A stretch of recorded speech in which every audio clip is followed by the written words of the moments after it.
But this is important because a lot of us here, I think in America and evangelicalism, think I'm going to heaven. Right. Period. I'm in heaven. That's it. Right. And now I'm there. And let's clarify that. And what they think about when they think heaven, they get most of the theology of heaven from Far Side cartoons and Pearly Gates jokes.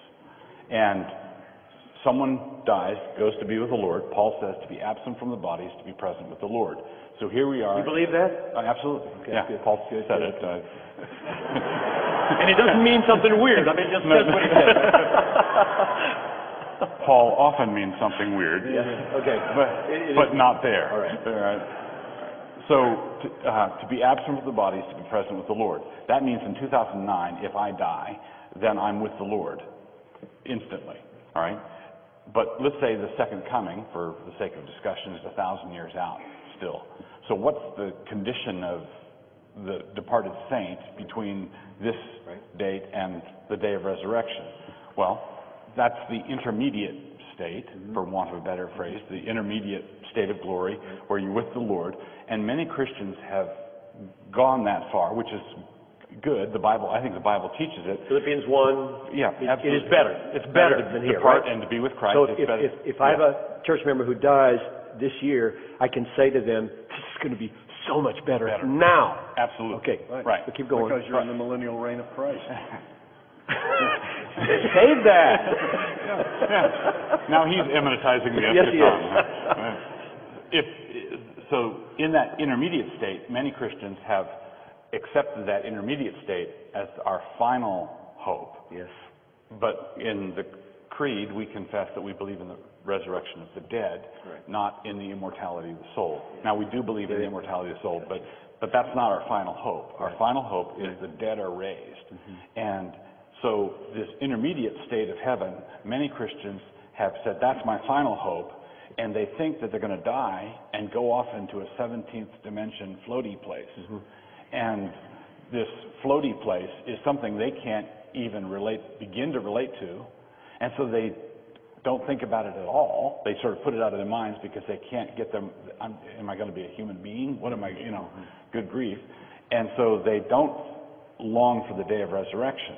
But what you were citing this morning, when we see him, we're going to become like him, because we're going to see him as he is. Everyone who has this hope in himself purifies himself even as he is pure.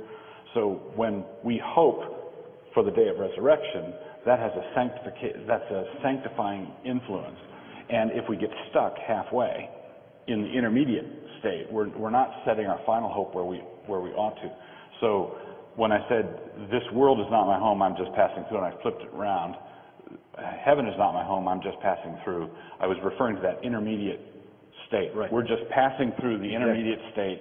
And when we die and go to be with the Lord, it's better than here in that intermediate state, because you're with Christ. That's right. But you still have something to look forward to. Yeah, massive to look forward to. Resurrection of the body and all of its capacities to delight in Christ.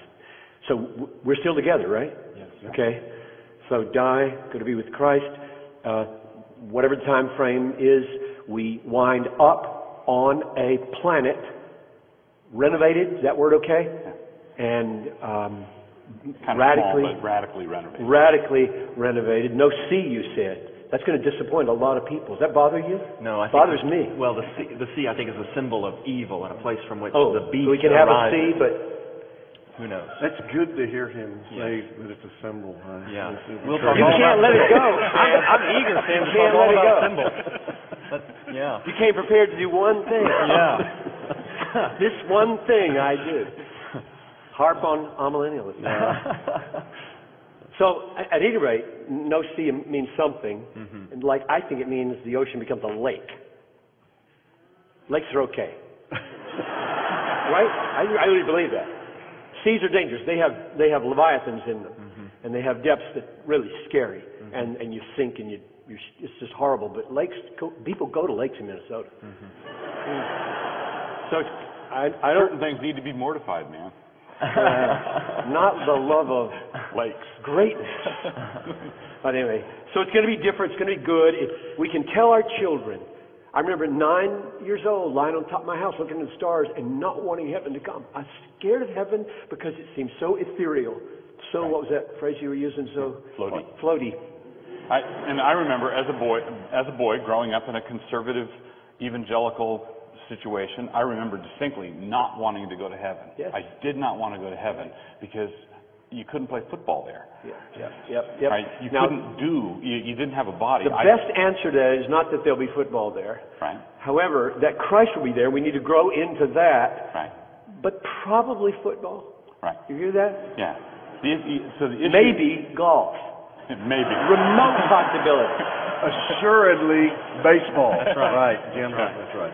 So they get the idea. We get the idea that we're all aiming toward a new earth, new heavens, radically, gloriously, 10,000 times better. No sun needed. The moon is replaced by the Lamb who is the lamp, and just stunningly attractive. And we'll all want to be there. And all the capacities. Test this one, because I really want us to agree on these massive things. All the capacities for senses have not been created to be thrown away. Right. Taste, sight, touch, smell, hearing, music, right. art. All the things that seem to enrich the life that isn't just scraping out a living will be maximized there, and Christ will radiate off from Right. And what the point about football and golf and those things, the subtext there is we will have bodies. Yes. We will be human beings. We're not going to be ghosts. Yeah. And many Christians have become Gnostics. You know, if you tell them that Jesus rose from the dead spiritually, they'll fight you tooth and nail because that's liberalism. But when you ask them, what will your body be like? They often say, body? And I can't tell you how many times when I've emphasized Jesus in his resurrection appearance, he goes into the kitchen and he rummages in the fridge for some fish and honey, and he sets up a little barbecue on the beach in John and cooks some fish there. Christians know that Jesus had a body, but Philippians says that our lowly bodies are going to be transformed to be like his body. And many Christians don't think that they will have bodies. And that's the point of this. However glorious it is, it's going to be further up and further in. It's going to be, I think this is one of the best things about Lewis, is it's going to be more solid, more material, more glorious, more weighty, not a ghostly, ethereal existence. Amen. Mm-hmm. Now, on the way there, what do we encounter? So now I want you guys to just take whatever amount of time you want within limits to sketch your position. Premillennial, if you want to be called that. Postmillennial, if you want to be called that. Amillennial, if you want to be called that. So start and let the watchers of this thing know what that is and whatever else you want to say about it. Why you like it, why you believe it. But it can't be forever, okay? So just relatively, and whatever, why don't we go like this? I think the key question here, and the question that settles this discussion is, does or does not John intend to teach that there is going to be this 1,000-year period between a first resurrection and a second resurrection? Yeah. So can I just suggest this? Sure. Sketch your position, all of you, and then let's go there, okay? In detail. Read it. Okay. Read it. Is that okay? You want me to read this passage now? No. I want to do that after we get the sketch. After we sketch the position. Is that all right? Sure. I mean, so if you don't like that, just tell me I don't like that Yeah. and we'll do it another way. Well, my position is that Revelation does communicate symbols, but we should interpret the symbols in relationship to one another, and that if we do that, it is clear that there's going to be a resurrection of believers, and then they will reign with Christ for 1,000 years, and then there'll be another resurrection, a great white throne judgment.